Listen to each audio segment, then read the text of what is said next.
Hi everyone, Kimberly Collins, the Educated Natural here, coming to you from my home here in Virginia. I received an interesting email tip this week, and I wanted to share it with you guys. Now, typically, if I get an email, I would just email the person back my thoughts, or whatever, and let it be that. However, in this case, after I read the email and I really connected with the heart of the person of the email, I realized that the things that she discussed in her email, would touch a lot more people if you heard the words of her email. So instead of me just responding back to her via a regular email, I decided to make a video in response to her situation.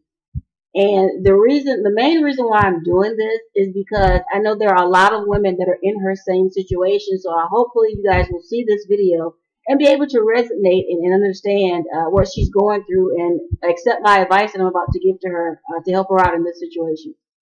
Okay, I won't tell you her name because I don't want to violate her privacy in any way. I will just tell you the gist of her email. Okay.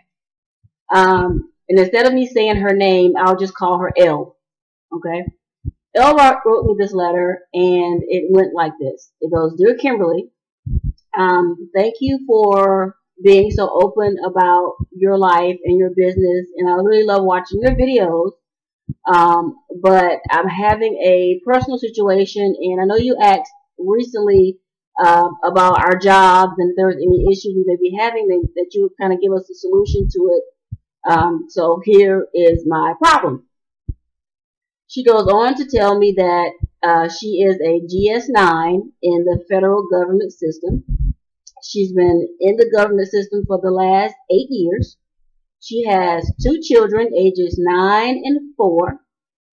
She also really loves her job. However, the problem arises every day when she has to say goodbye to her children.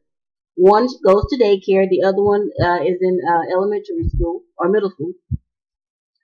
And she is concerned because every day she has to say goodbye to them. It breaks her heart.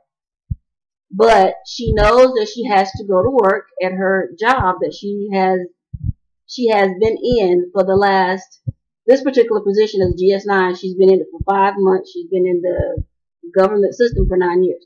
Okay, make sure I get that right. She goes on to tell me that even though she loves her position where she is, she's in human resources. Even though she loves her position as a GS9, she thinks that it's really impacting her ability to be there for her kids. I'm kind of looking at the letter here.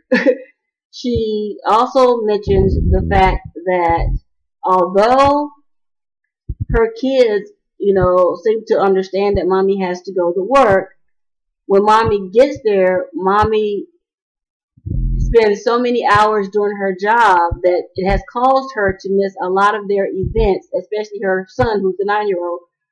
He has a lot of different events at school that she's not able to attend, and she feels really bad about it because she has to work versus attending his events. And she's basically asking me, is there a way for a woman who wants to have it all to be able to give her all to her workplace as well as give her all to her family? Because right now she's feeling as though the sacrifice and the pull of her position is causing her to have more regret than happiness at her job. Can I help her? Well, reading over her email, that's the gist. There's a lot more in it, but that is the main focus of her email. Now, the funny thing about her email to me is that I resonated with everything that she said, because 6 years ago I was in the same position. I was also in the federal workplace. I was a GS5. So kudos for her for being a 9. And as a 9, she is making some pretty good money. Okay, I won't disclose her financial earnings, but she's making some pretty good money. You can always go online and look up GS9 in the federal government system and see how much she's making. But what really got to me was the fact that she says that she feels as though her current job is causing her more time, causing her to miss a lot of special moments with her children. I was the same way. But here is how I solved that particular problem. She didn't mention in her letter whether she was married or if she was a single mom. Hopefully when she sees this video, she'll be able to answer that for me. But either case, this is how I solved the same issue, because I also had to say goodbye to my children in daycare or to school, and I had to head off to work.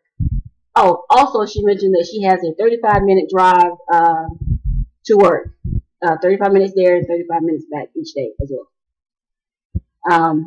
Also, so got that out there. But here is how I solved my issue and came to my final conclusion and why I decided to say goodbye to corporate America, because that was the best decision for me, and I'm not telling her to leave her job in any way. But this is how I came to the finalization of my decision of, as to why I am where I am today. I grabbed a piece of paper. Okay? Here's the example. I grabbed a piece of paper. And in the middle of that paper, I wrote one word. The first word I wrote down was sacrifice. Okay? And I wrote down everything that I was sacrificing in order for me to be at my job. Everything. Was it freedom? Was it time with my kids? Time with my husband? Everything. I wrote down everything that I felt that I was sacrificing in order for me to be able to be at work. Once I got all those things down, I grabbed another sheet of paper and I wrote down the word. Let me grab my things so you guys can see it. I wrote down the word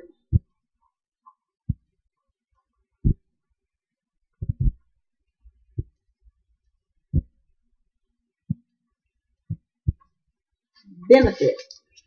I wrote down the word benefit. And I listed every benefit there was for me to be going to my job. Why do I work? What is it that I'm benefiting from being at that workplace?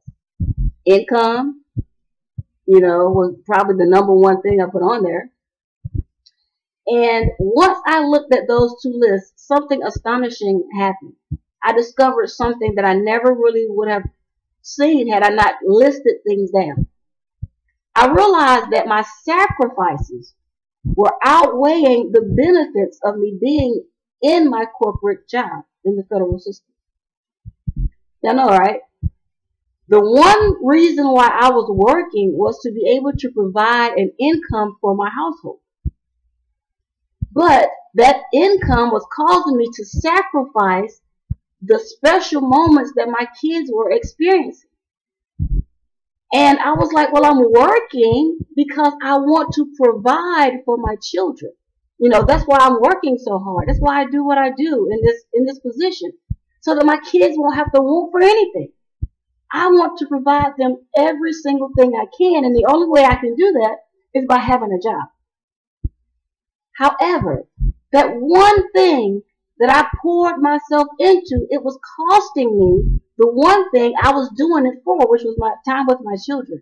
And I decided, you know what? The sacrifice was too great versus the benefit.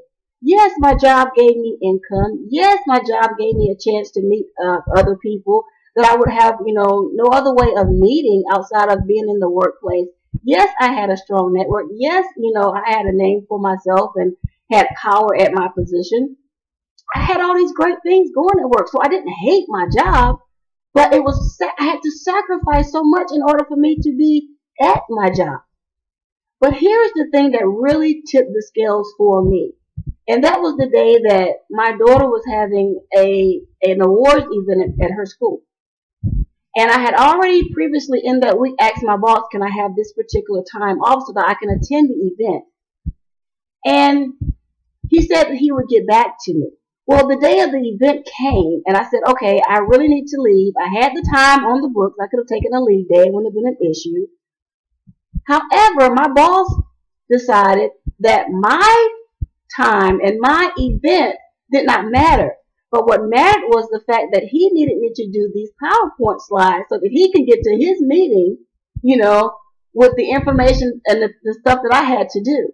That there was nobody else in the office that could do this. That he just needed this right then and there. And it floored me because I'm like, you had all week to get this from me, and now all of a sudden it's important. You knew that I wanted this time off to be there with my daughter, but now it's important. So for me, that was the last straw. That was it. I wasn't willing to make that sacrifice anymore. So Elle, here's what I'm saying to you. I'm saying to you that you have to look at your benefits and your sacrifices of your job and of your life. If your benefits are not, higher than your sacrifices, you really need to go back and reevaluate what it is that you want out of life, what it is that means the most to you and your children, and go after that. Now, here is the great thing about my business. You don't have to leave your current position in order to benefit from having a home-based business, because it's all online.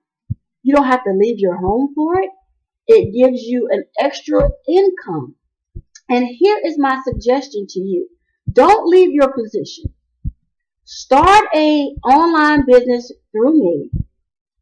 Continue to work your job. But if there is any income that you are receiving from your federal position that you do not absolutely need to touch, take that amount, set it to the side, and let it build up every paycheck. You take them out and you put it to the side. Don't touch it. Because here's why. That nest egg that you are building is going to be there for you as you are building your online business. And as your online business builds and you start your online presence and you start making your own nest egg from that, you're going to take that money and you're going to add it to the fundings that you have earned from your government job. And eventually you're going to have such a nice nest egg that you're not even going to have to second guess if you are in the position to leave your federal position willy-nilly, just completely gone. Because you have prepared yourself financially to walk out of there and not deal with the whole sacrifice issues anymore. You're going to be able to be there for your children 110% on a daily basis because you have prepared now for that step. Now you may say, you know what, Kim, I don't want to work from home. I love my job too much. The sacrifice isn't that great. My benefits outweigh my sacrifice. So I don't need to leave. And if that's the case, well, great. You don't have to leave. You don't have to build up your nest egg. But you know what? Being a federal employee, I guarantee you were just impacted by that furlough that just happened. If you had to go sit at home for those days without getting that income, I'm sure it made you look at your precious position a little bit differently. Because nowadays, you don't have to walk away. Uncle Sam at any moment can snatch that position away from you. So, what am I saying? I'm saying either way, you need to prepare for the worst and hope for the best. Take my words of advice. Start now. Build up your nest egg, just in case something happens. And when you do that, the decision whether you need to stay or to go, to move forward or to stay where you are, is going to be so easy for you to see. See, for me, my sacrifices outweighed my benefits. Yes, the pay was good. Yes, the hours were good. Yes, I loved the camaraderie that I had from my coworkers. But the look in my daughter's eyes that day when I got home and she had these awards and I was not there to cheer from the crowd, it broke my heart. That sacrifice right there was too much. So I made the decision that my children was the biggest benefit for me. They were my why. They were the reason why I got up every day and I even went to that job in the first place, to provide for them. And when it became to take away from them, then I had to cut ties with that job. So since I know that your children mean so much to you, and I know that they mean more to you than any job that you could ever work, I'm sure, based on the things and the exercise that I have given you, you will be able to make the right decision that's going to benefit you and your family. Now, you can reach me anytime. You know my email address. and we can talk further about this, because I would like to know if you are since you work in the government system, if you are just a government worker, you're a single mom, or if you're married. But if you are married, talk with your spouse about this. Tell him how you're feeling. Because if you do decide that the sacrifice is too much, it outweighs the benefits, you may have to just say, you know what, I'm going to suck this up. I'm going to be there for my kids full time. If that is the case, I encourage you to not hesitate a minute longer. Go to www.kimberlytheeducatednatural.com or www.theeducatednatural.com. Click any of the links there. Get started today with my business, and I guarantee you, I will show you how you will look at that government position as if it was a peon somewhere. It wouldn't even matter. Because with your skill sets at that particular level, you are the perfect candidate to walk out on your own and start your own business from home. This is what I did. I had so many skills at the GS5 level that I knew how to leverage that. And that's what I'm using on a daily basis. My skills that I learned in the federal government to build my own business to take care of me and my family the Kimberly Collins way. So I encourage you to do your research. Take a look at my business at www.theeducatednatural, which is, my blog site if you want to see what my blog looks like, and www.kimberlytheeducatednatural if you want to get started right now. I encourage you to go there. Link up with me and my team. We come from a plethora. Some of us are single moms. Some of us are married, military spouses, all kinds of situations. But we decided to take back our power. And I'm encouraging you to do the same. So once again, this is Kimberly Collins, The Educated Natural. If you are a female out there and you're in the same situation as Elle, don't hesitate. Make sure your benefits outweigh your sacrifices. And if your sacrifices outweigh your benefits, it's time for you to do a new thing. I look forward to seeing you guys in the next video. Once again, this is Kimberly Collins, The Educated Natural. As always, enjoy your journey.